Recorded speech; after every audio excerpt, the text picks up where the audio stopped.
There is a particular kind of person you have almost certainly underestimated. They drive a car that is a few years old. They live in a house smaller than they could afford. Their watch is nothing special, and they are quietly, genuinely wealthy, far wealthier than the neighbor with the least luxury car and the renovated kitchen and the constant low hum of financial stress. We have been taught to read wealth as a set of signals. The bigger the house, the newer the car, the louder the logo, the richer the person. But the people who actually have money learned something the rest of us missed.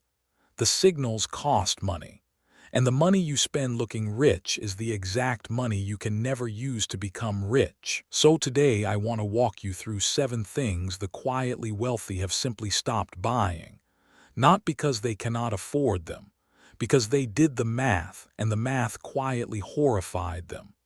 None of these are extreme. None of them require deprivation.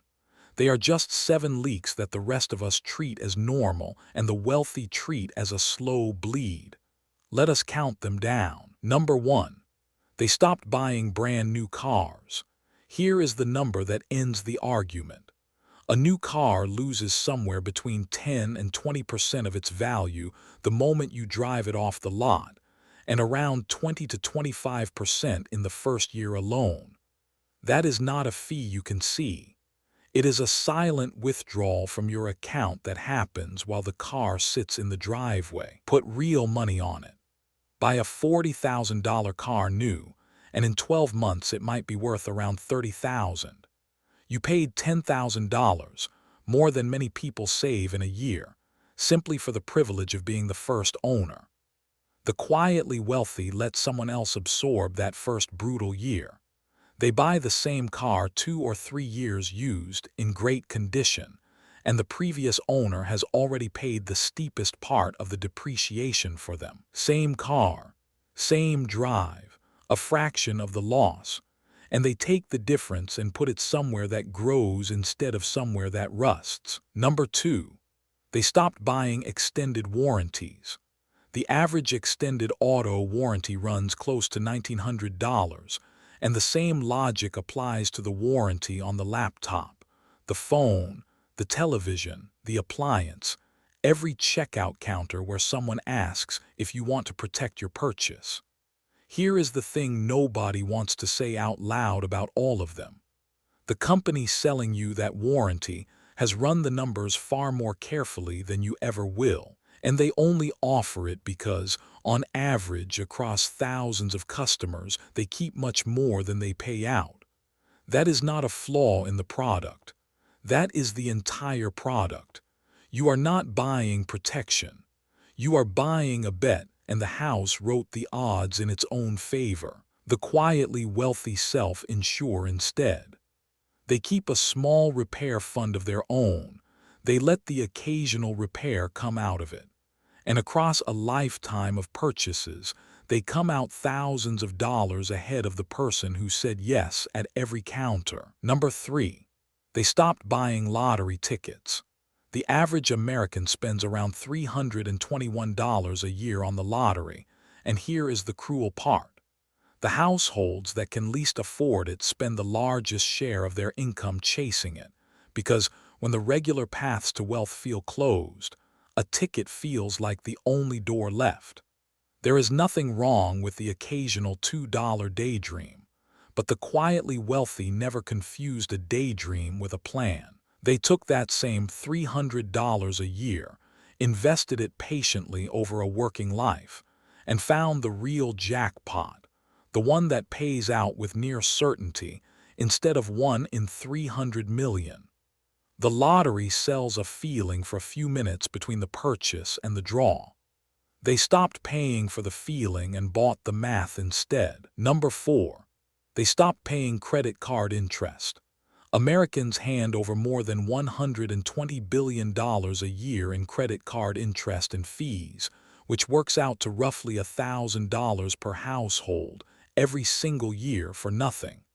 Not for a product, not for an experience, purely for the privilege of having spent money they did not yet have. and it compounds in the wrong direction, the interest charging interest, until the original purchase is a distant memory, and the balance just sits there feeding on you. The quietly wealthy use credit cards constantly, often more than everyone else for the points, the protection, the convenience. But they pay the balance in full every month without a single exception. To them, the line between those two behaviors is the whole game. Used one way, a credit card is a free short-term loan and a pile of rewards. Used the other way, it is one of the most expensive forms of debt a normal person can carry.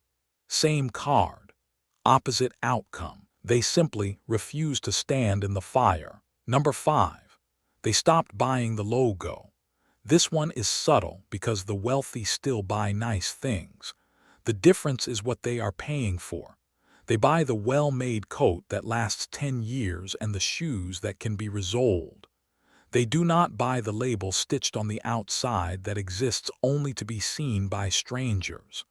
A survey of millionaires found that the overwhelming majority describe themselves as disciplined and frugal, and that they are far less moved by urgency and status marketing than the rest of us. Think about who the logo is actually for.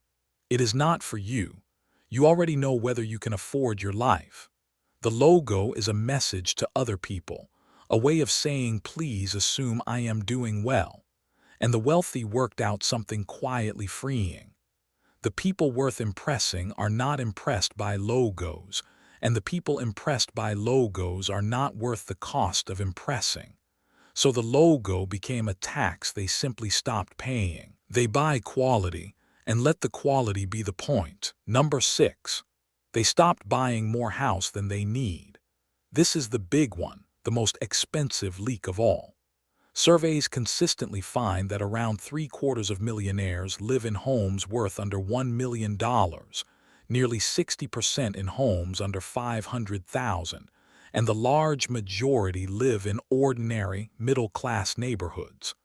Let that land. The people with the most money are very often living in the least impressive houses on the street, and the reason is pure arithmetic. A bigger house is not one expense. It is a bigger mortgage, a bigger property tax bill, bigger insurance, bigger utilities, more furniture to fill it, more square footage to heat and cool and repair forever. The house does not just cost more once. It costs more every single month for as long as you own it, and every one of those dollars is a dollar that could have been compounding instead. The quietly wealthy buy the house that fits the life, not the house that impresses the visitor who comes over twice a year. And they quietly invest the enormous difference between the two. Number 7. They stop paying for things they forgot they were paying for. The average person wastes somewhere between $200 and $400 a year on subscriptions they no longer use, and most people underestimate their total subscription spending by a wide margin. It feels too small to matter. That is exactly why it works on you. The quietly wealthy run a simple audit a few times a year. They open the statement, they find the quiet recurring charges, and they cut the ones that are no longer earning their place. Small leaks sink large ships, and they simply refuse to let the boat take on water. Now here is where it gets genuinely exciting, because none of this is about being cheap. Add up what these 7 habits save a normal household, and it is not small. The avoided depreciation, the skipped warranties, the lottery money, the interest never paid, the logo premium, the right-sized house, the dead subscriptions. For many people, that is somewhere between $5,000 and $15,000 a year that simply stops leaking out. And money that stops leaking does not just sit there.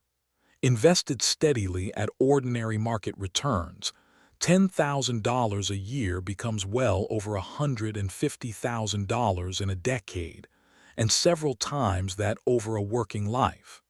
The quietly wealthy did not find that money in a windfall.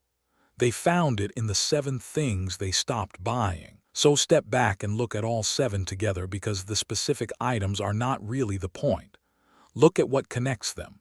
Every single one of these is a purchase that makes you look richer or feel richer in the moment while quietly making you poorer for years.